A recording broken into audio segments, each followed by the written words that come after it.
El impenetrable bosque de la Araucanía amanecía distinto en el verano de 1881. Repentinamente, el galope de los caballos comenzó a hacerse más y más fuerte. A golpe de hacha, caravanas se abrían paso entre la selva. Definitivamente, tropas del ejército de Chile conquistaban este vasto territorio. Habían transcurrido 30 años de inestabilidad entre el Estado chileno y los mapuche.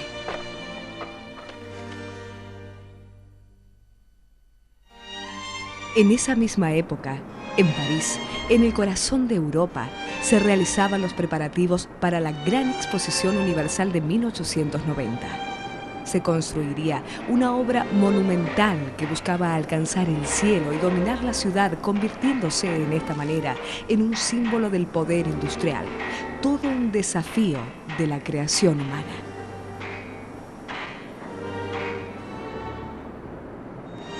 En tanto, en el territorio de la Araucanía, el Estado de Chile busca lo contrario: asentar con fuerza el poder político de dominación en tierras vírgenes y crear infraestructuras para salvar barrancos, abismos, valles y ríos.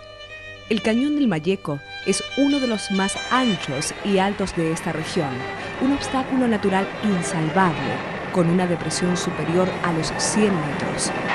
Se construye entonces el viaducto del Mayeco, cuya obra significó más de 3 años de trabajo, con 408 metros de largo y 100 metros de alto. Así se consigue integrar el corazón de la Araucanía al resto del país. Esto permite que a través del ferrocarril se anexe económicamente esta zona de riquezas inexploradas, donde jugará un papel decisivo el comercio exterior a base de la espectacular expansión de las exportaciones mineras. Los soldados, al llegar a la Araucanía, se encontraron una zona en la cual no se veía ningún predio en explotación. Todo era campo abierto. Los esteros no tenían cauce. Las explanadas estaban cubiertas de suave color verde. La región montañosa era virgen, cubierta de robles, raulíes, coigües, laureles, avellanos y boldos. En el horizonte, un fértil llano se divisaba. Traiguén, para esa fecha, era un incipiente poblado con 2.000 habitantes. Apenas 5 años habían pasado desde que fuera fundado por el coronel Gregorio Urrutia en el año 1878. Esto como parte de un plan para incorporar este territorio al resto del país. Para entonces llegaba hasta el río Biobío por el norte y hasta el río Tolten por el sur, definiendo líneas de ocupación que asegurarán franjas de tierra para su explotación mediante la construcción de fuertes. Quedaba de esa manera un corredor de 170 kilómetros de ancho de mar a cordillera que dividía al país en 2 secciones separadas. Así, en la Araucanía, las tierras de los mapuche pasaban a manos del Estado de Chile, se subdividen y se rematan. La orden es colonizar.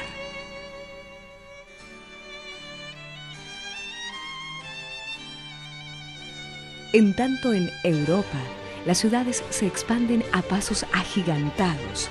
Cientos de obreros provenientes del campo se establecen en la periferia de sus ciudades para emplearse en las nacientes manufacturas. Un desarrollo con olor a humo, con olor a carbón, comenzó a extenderse como plaga por los países de Europa. La revolución industrial está en su pleno apogeo. Este proceso modernizador también se va a trasladar hasta la Araucanía.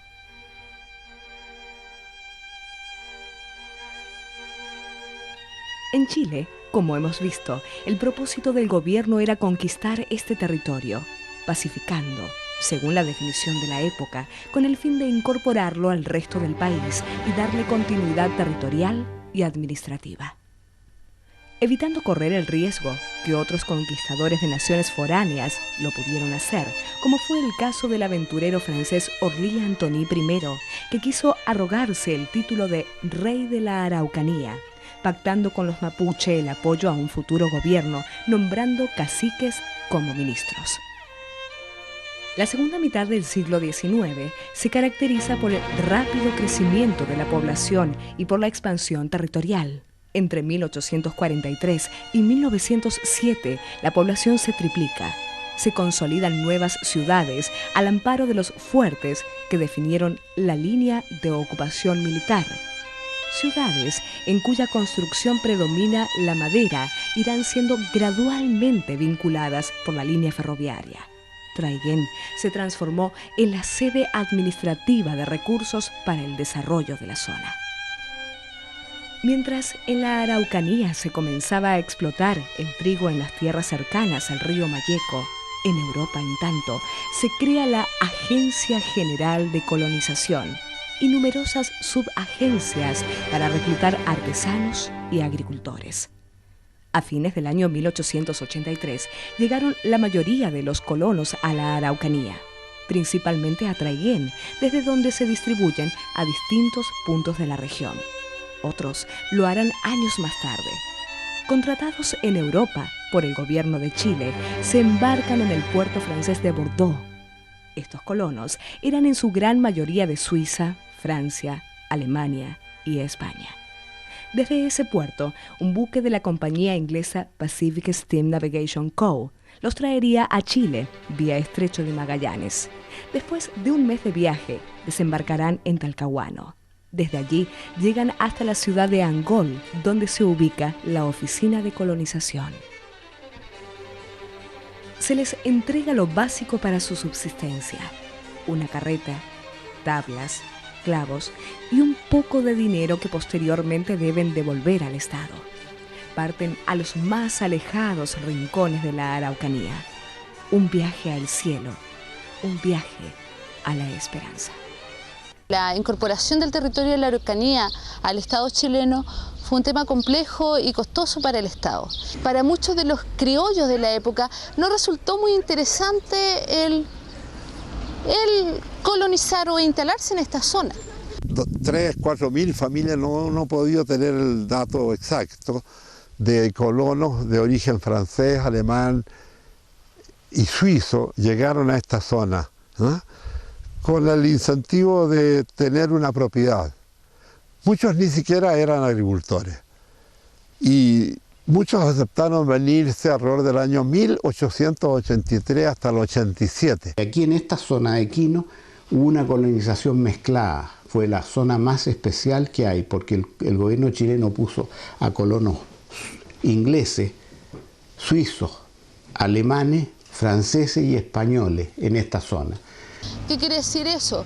Que de alguna forma se atrajo a de muchos países europeos colonos que, dada la situación un poco, dada el aumento de la población en Europa, dada la exigencia de la industrialización, etcétera, se sintieron encandilados y encantados por este ofrecimiento que hacían países como Argentina, Chile, Estados Unidos, México. Si ustedes hubieran venido hace un tiempo atrás al cementerio de Quino, habrían visto que todas las tumbas eran puros extranjeros.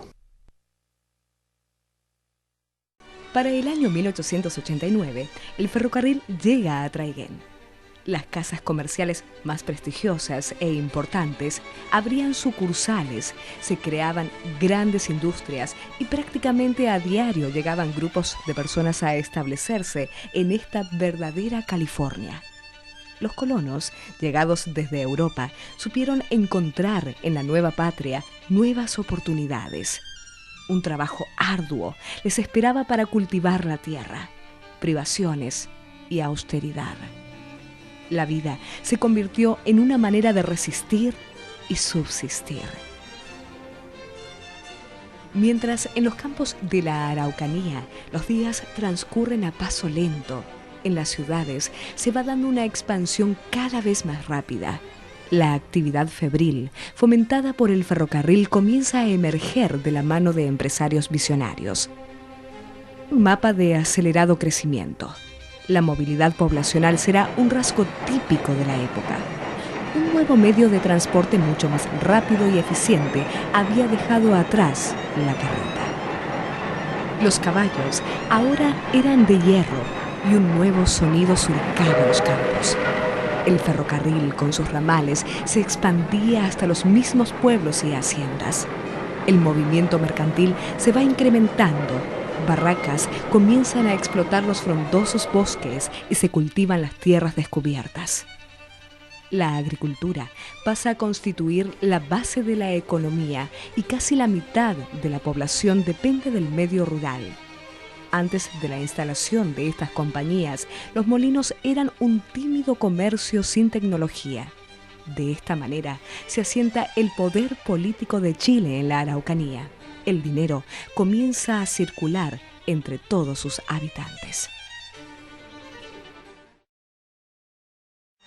Un camino tortuoso por los cerros nos lleva a un lugar donde las colinas se encuentran e intercambian el fruto de su cultivo.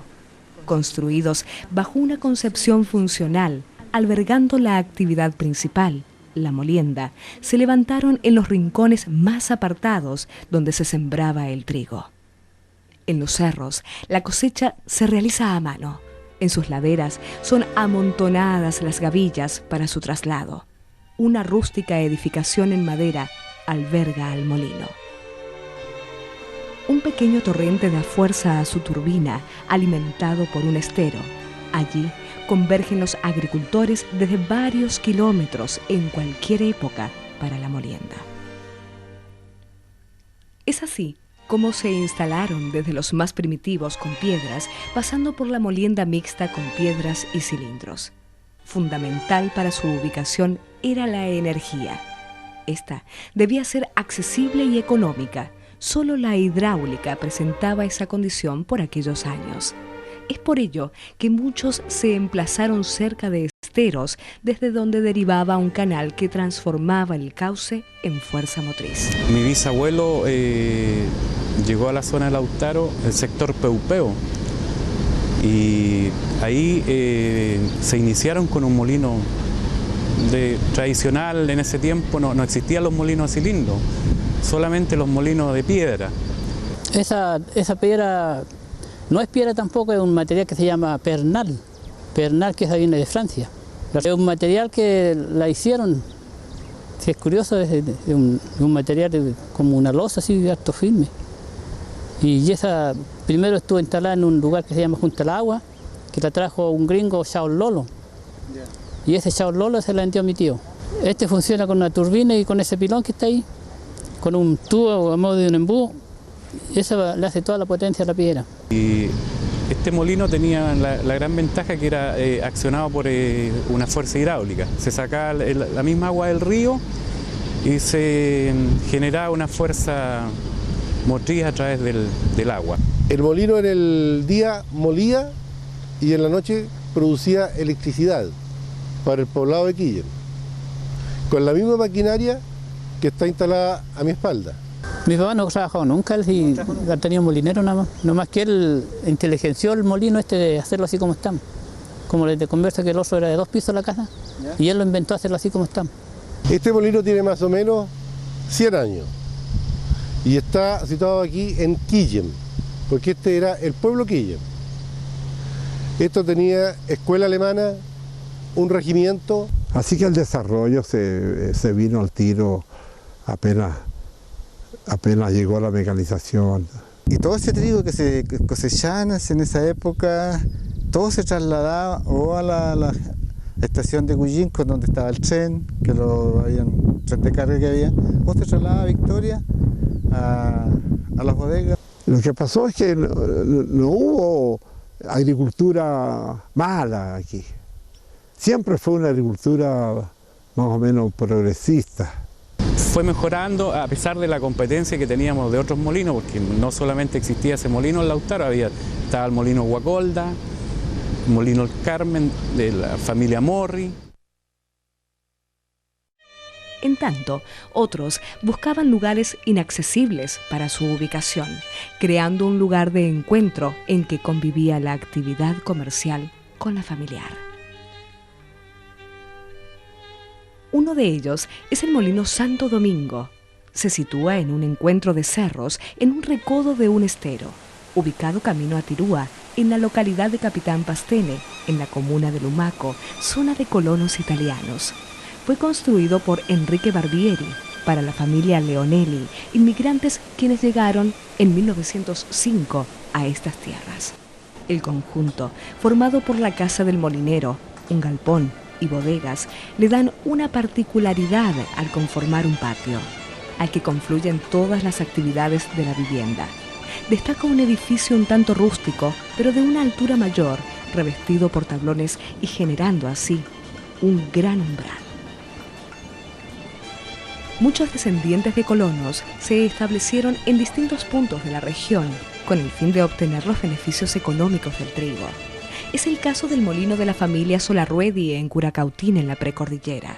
Su fachada, revestida de latón cincado, ondulado o tablas traslapadas, destacan sus ventanas de igual dimensión, formas y posición, sobre un trazado regular y simétrico, definiendo una luz tenue y homogénea en su interior. Este es uno de los más grandes de la región, con una altura sobre los 15 metros y un largo de 22 metros. Es un edificio ejecutado completamente en madera. Su origen en la sociedad formada en Valparaíso por José Nixon y Juan Fowler en 1896. Desde 1904 pertenece a la familia Solarruedi. Actualmente es de propiedad de María Elena Solarruedi. Por muchos años, este molino dio energía al poblado y la ilusión de un destino mejor. Por sus instalaciones, traídas desde Hamburgo, se desplaza el peregrinaje de los granos. Uno a uno surcaron las tuberías de madera, de abajo a arriba, de arriba a abajo, convirtiéndose en verdaderas arterias que alimentaban el sueño del molinero. Los avances industriales de la época demandaron un grado mayor de especialización de la incipiente industria molinera, requiriendo para ello turbinas más grandes y una fuente de energía mayor. Por ello, muchos molinos partieron a la búsqueda de los ríos con más caudal, trazando canales de varios kilómetros. Es así como en los torrentes se construyeron bocatomas que mediante un acueducto de madera llevaban la energía hasta la torre de caída. Pronto el oficio de molinero se fue haciendo común, estableciendo relaciones de amistad y cercanía con los agricultores. Muchos de ellos se establecieron en poblados pequeños, constituyéndose en un verdadero personaje de la geografía humana de aquellos años.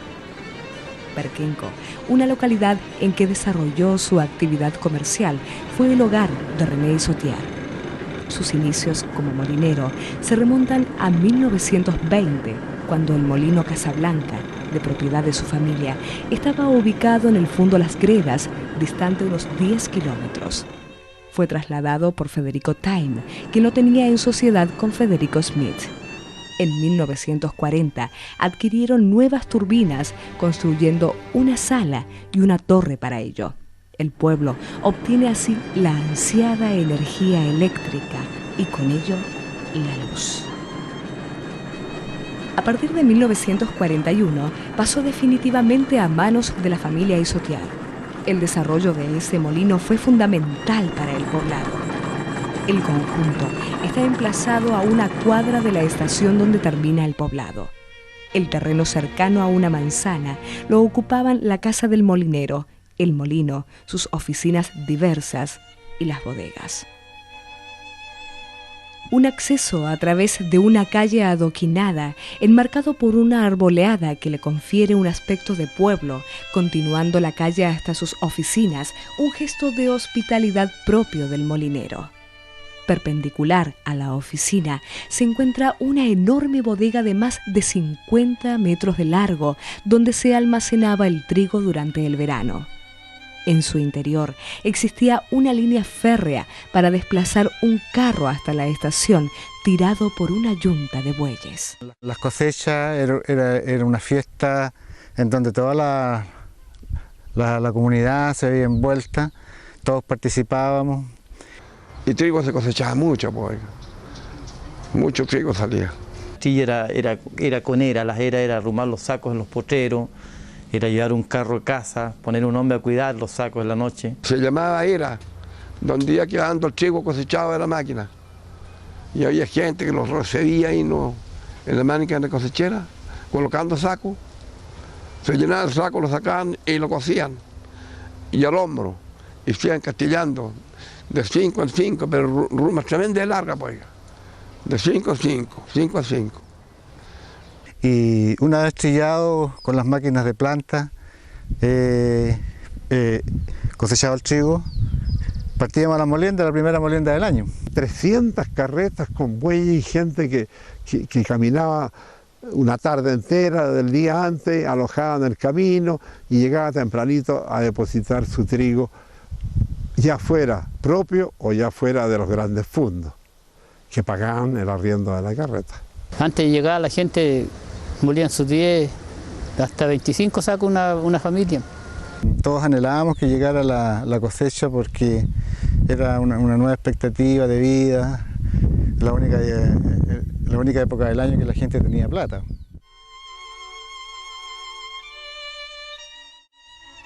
El molino aún conserva sus maquinarias. El polvo blanco que fue el motor de muchos sueños ha envejecido, se ha puesto canoso. El color café ha cubierto las enormes maquinarias de aquella época. Don René ya no está. Falleció pensando en reactivar su molino. Gracias a él vivió, gracias a él logró ser un hombre ilustre para su pueblo, ocupando el máximo cargo, ser alcalde.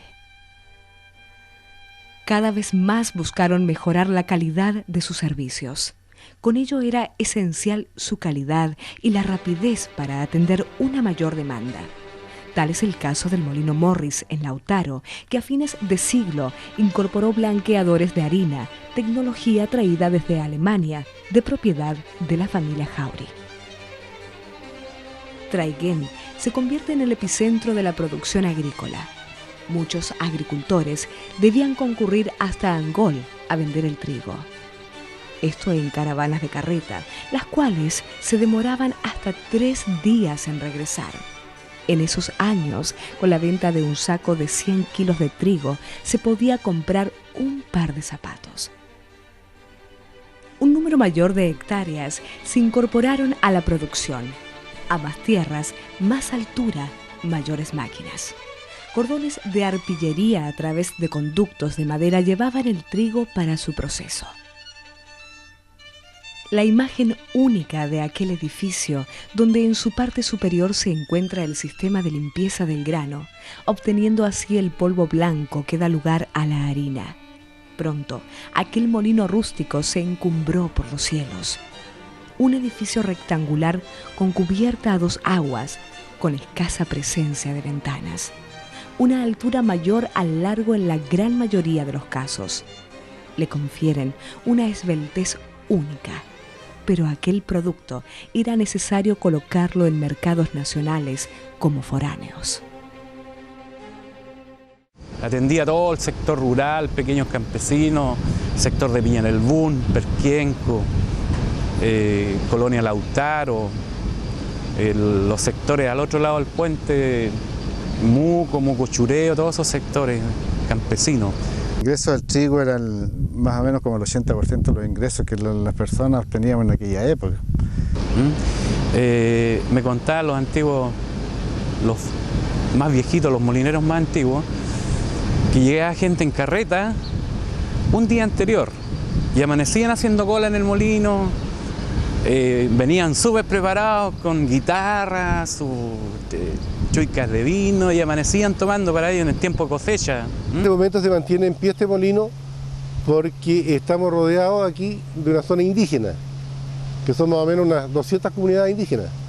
Entonces ellos depositan su trigo por el año, lo muelen aquí y ahí tienen su pan para el resto del año. Que el trigo es para consumir. No lo vendimos nosotros, solamente para consumo para la casa. No pudimos hacer nada con el trigo nosotros, si lo va mal. Mi marido tiene que salir a trabajar para poder comprar el trigo después otra vez. Antiguamente todos los agricultores le daban harina a la gente. Dentro de su sueldo le daban harina.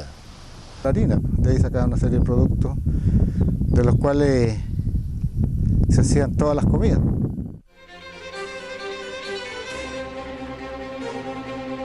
El trigo y su industria lograron incrementar el comercio. En la zona era típico ese gran almacén con largos y anchos mesones de madera, como los que se encuentran en diversas localidades rurales.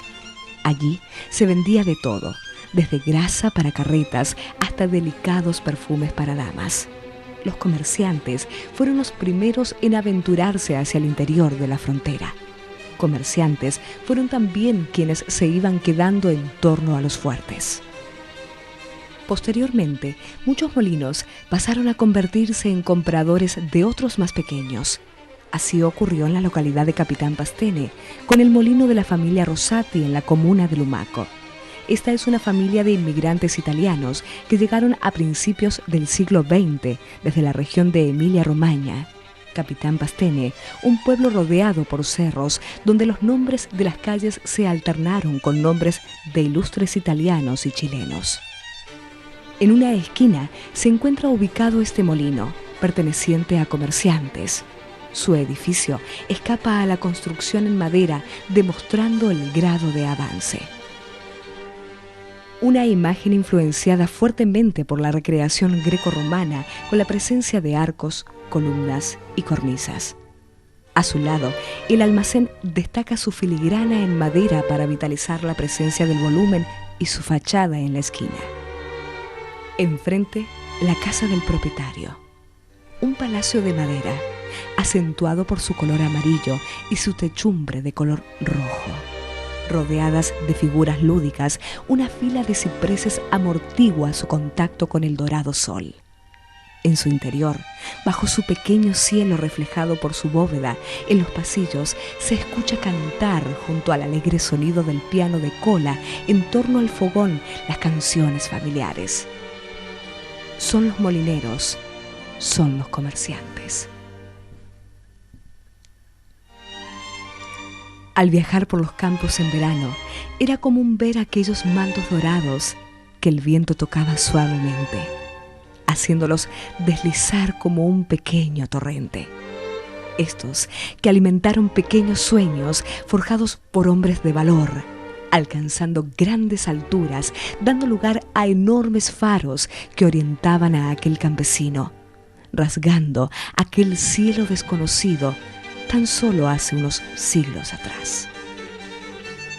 Pronto vendrán del norte la fuerza del capitalismo, obtenido gracias a la explotación de los minerales y el salitre.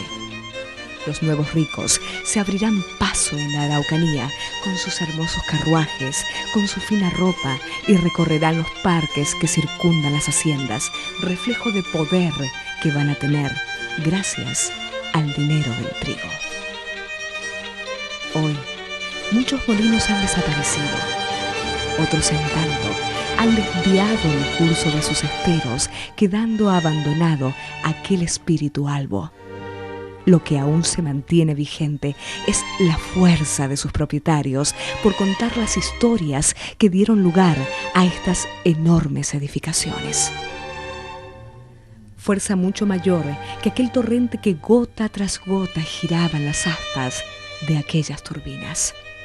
Impulsando sus sueños, hoy son solo recuerdos de sus hijos, conocidos como los hijos del trigo.